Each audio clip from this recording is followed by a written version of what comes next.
In terms of fiscal management, there are three key aspects. Of course, there is the aspect of financing, and there's also the aspect of managing expenditures and generating revenues, right?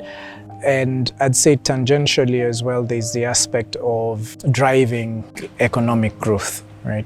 Because once you have growth, then that also helps to manage debt. PASU has served as a secretariat to the National Post-COVID-19 Recovery Committee.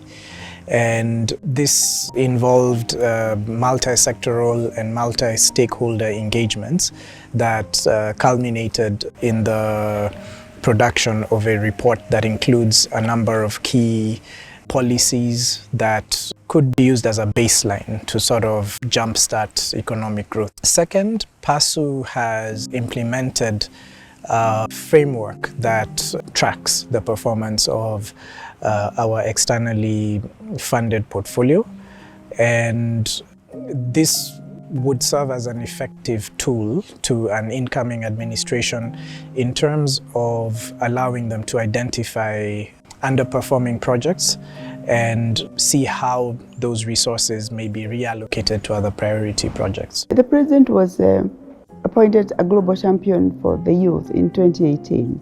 So the question for us was then, what does that mean in practical terms? How do we make that aligned with the national agenda on young people, looking at what are the employment opportunities, what are the funding opportunities for young people? How do you connect young people with the knowledge of what is possible? How do you use the platform, the Generation Unlimited platform, for young people to see that it is possible to make a difference even as a young person?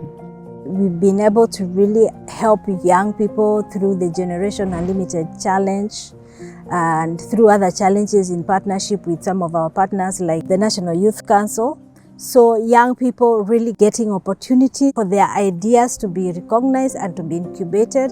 And we've actually had some young people that have even gone ahead and won global awards. Generation Unlimited is something that is very relevant for us in the country. And the reason why it's actually very relevant is because I remember in 2019, I was involved in working on a baseline study that was trying and situate where we were with regards to the youth interventions in the country.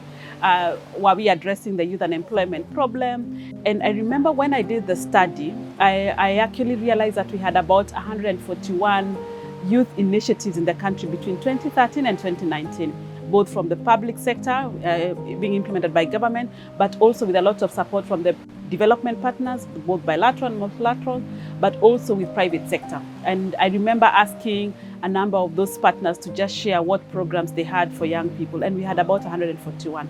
But interestingly also is that of the 141 initiatives that we had in the country between that period, people had invested about $1 billion into youth initiatives. But the question was, if all that amount of money has been invested in youth development programs, why are we still having a crisis of youth unemployment in the country? It was actually very timely then to have GNU that then brings everyone under one roof to be able to articulate the agenda, to plan together, to somehow track the progress that is being made within the country, but also more importantly, ensure that then we are scaling up different initiatives. So for instance, if it's a JIRA as a program, which is very innovative in the way it's structured, if there are any gaps, then you could quickly come in and support that. One of the key things that I was involved in was in the design of the Young Africa Works program, co-creation with MasterCard and other partners like Ministry of Education and